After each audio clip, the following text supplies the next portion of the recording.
Hi, this is Ron from POCculture.com. Abigail, so great to chat with you today.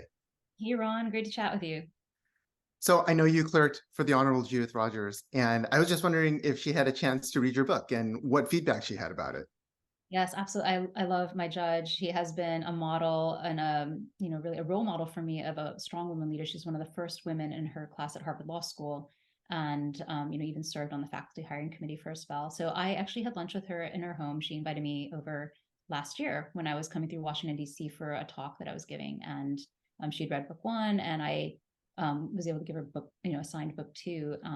She gave me advice about navigating Hollywood, speaking from many, many years of experience. We talked about the culture of, the United States and how things have shifted so quickly, and for the better, but also how that kind of fast shifting has created a backlash that I think our country is wrestling with now. But she did read the second book and sent me a lovely long letter about the story and the characters. So I'm super grateful to have her as a mentor my whole life. That's fascinating because it's almost like in terms of the progress and the backlash that you were referencing, you're experiencing it from a different perspective now as a Asian American writer, and it must have been a really interesting conversation. Absolutely. Speaking about models, you're like an Asian parent's model child. You went to an incredible law school, incredible, college, and had a highly successful legal career. How hard was it for you and your parents to transition into, a relatively high-risk career as a writer? Yeah, so I would say there were two big transition points for me. One was the decision not to become a law professor. And I was pregnant with my second child. I was thinking about writing the article. I'd done everything. I'd gone to Columbia Law School. I was on the law review. I was an executive editor. And then I wrote a law review article that won this national award. And then I clerked on the DC circuit and was practicing law. So the next step would be to write the legal article to go on the market. And I just couldn't bring myself to do it. I felt like it would move the needle for no one. It was super boring. And my husband said to me, you're so excited about this fantasy novel that you keep talking about. Why don't you just try writing it? So I did. And it came pouring out of me. I had no idea I was creative at that point.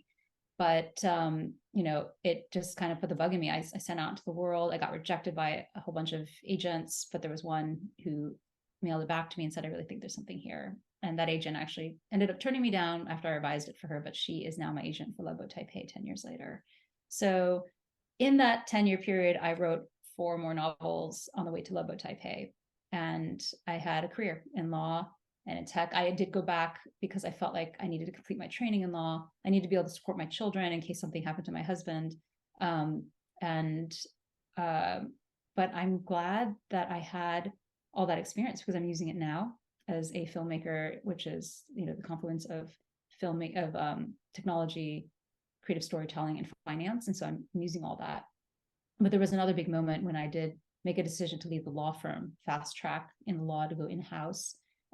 It was a difficult choice because I felt like I was leaving kind of that, I was kind of on this really high growth path with these like amazing world-class law firms. I went in-house and left kind of the boardroom leadership world. And I felt like I was retiring in some ways, but I did it because I wanted to write. I wanted the space to write, and I wanted to be able to raise my children. And it wasn't easy after that. I definitely fell through the cracks as a result of that move for many, many years. And there were moments when I felt like I paid the consequences for that choice, but it did pay off eventually, as you know. So yeah, I feel like we have to just make the best choice with the decisions that are in front of us and then go from there. Yeah, it couldn't have been easy to leave all that, security, prestige, and all that behind with the family. I really applaud that. And it's been an odyssey, like you just kind of chronicled. But then once the book comes out in 2020, the last, 3 years, less than 3 years must have been a whirlwind. A second book, a third on the way, and now, of course, this movie. Like, have you had a moment to kind of marvel at looking back at how long it took and now how quick everything is going? A bit. I forget. So I was in the car with my family driving to the San Francisco screening, and my kid reminded me, he's like, what did your film manager say when you first started this process? And what he said to me when we started talking with producers, he's like, it's really hard to make a movie. You cannot celebrate until you're in the car driving to the premiere. And my kid said, Mom, this is the moment. So I actually filmed a TikTok. I'm like, this is the moment. I'm in the car driving to the premiere.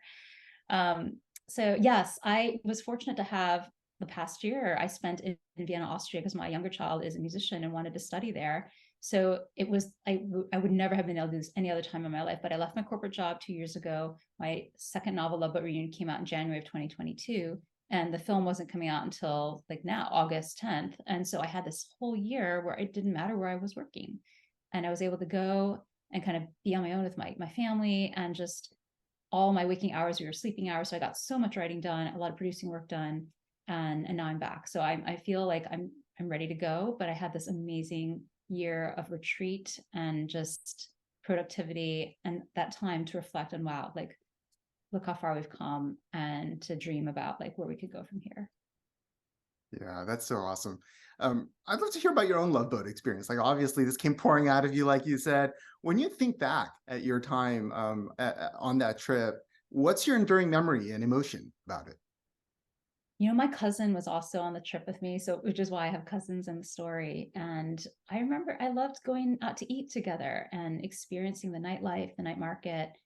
I think I had I'm going to pronounce it wrong, but Xiaobing Youtiao for the first time there. And I just like fell in love with it. They're these sesame biscuits that are wrapped around this fried oil stick, fried oil dough. It sounds like very strange, but it's incredibly delicious. But I fell in love with the food. I loved meeting so many Asian Americans who were excited about their culture. And I think that's really what stood out to me the most, and what I tried to capture with the book and with the film. Like, wow, Asians are cool. And you know, I had no idea, because I was growing up in Ohio and just didn't have exposure to that.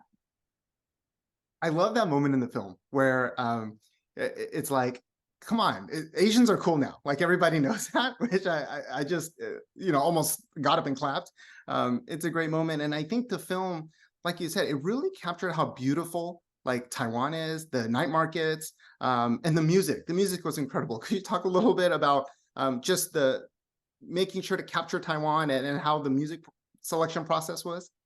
Yeah, so capturing Taipei was a huge part of the plan from the beginning. Like, the book itself was criticized for not having enough this of the setting, and I'm like, absolutely. There's only, there are 400 pages, because I got what, 90,000 words, and you can only fit so much story in. But I loved that we were able to capture like Taipei 101, the night markets, like just the family, like the Grand Hotel, which is like this incredible building. It looks like a pagoda, but it's huge and it's giant, and it's on this hill, and you can actually see it from Chentong campus. So yeah, all of that. And then I think that music, that we were able to add that extra layer of authenticity to the story and make it feel like an immersive experience, was also hugely important. So I'm really thankful for all the talent that helped to make this film possible. And what was the filmmaking process like for you? Like, was there anything in particular that was really surprising to you or exciting? Anything that stood out? Yeah, so I was involved from the beginning to the end, and kind of commenting on the rounds, first commenting on the screenwriter, and like, and the rounds of scripts that were iterated, and then on set with every take, like, there to provide, like, hey, can we do an alt on this, and like kind of just bring things back in line. And then of course, like every version of the film cuts when it was cut together. I had an unusual amount of involvement as an author, and after my experience, I actually say, especially in light of the current strikes, authors should always be involved in the makings of their films, because I save so much money for the production. Like, it's so easy for me to just see what needs to happen, or how do we course correct, or how can we like just add that extra character beat that's missing from that scene. But yeah, I would say, I'm thrilled with the final product. I think it's beautiful. And I hope that we have an opportunity to do more of these. Yeah, definitely. Like, of course, this is your baby. I've heard you talk about like 26 drafts, and you had perspectives from every character, even Jenna at one point. The film itself has some pretty significant story changes from the characters and their relationships. Like, how hard was it for you to let go and go with some of those changes and accept that? Yeah, so I didn't have creative control. And in some ways, I actually, seeing the process, in some ways, no one has full creative control because your actors do their thing, and the director does his thing, like all the crew and the cast, that, you know, everyone, there's 300 people working on this film. I am very comfortable iterating stories. I was comfortable like seeing like the script because I felt like the characters were true to themselves. And I think all the way to the end, that is for me the most comforting aspect of just the whole transformation, is that these characters are who they are. And I really thank my cast for that. They embodied them so incredibly well. They really studied them deeply. We had conversations about their story arcs and who they were while we were on set. And I think that that really just paid off. And you can see that in the film. Yeah, what an asset to have you as a resource for the cast and all that. Well, congratulations again. I think your journey is so inspiring, and it's great to have this film come out, and looking forward to the next one. Thank you so much. Appreciate your support.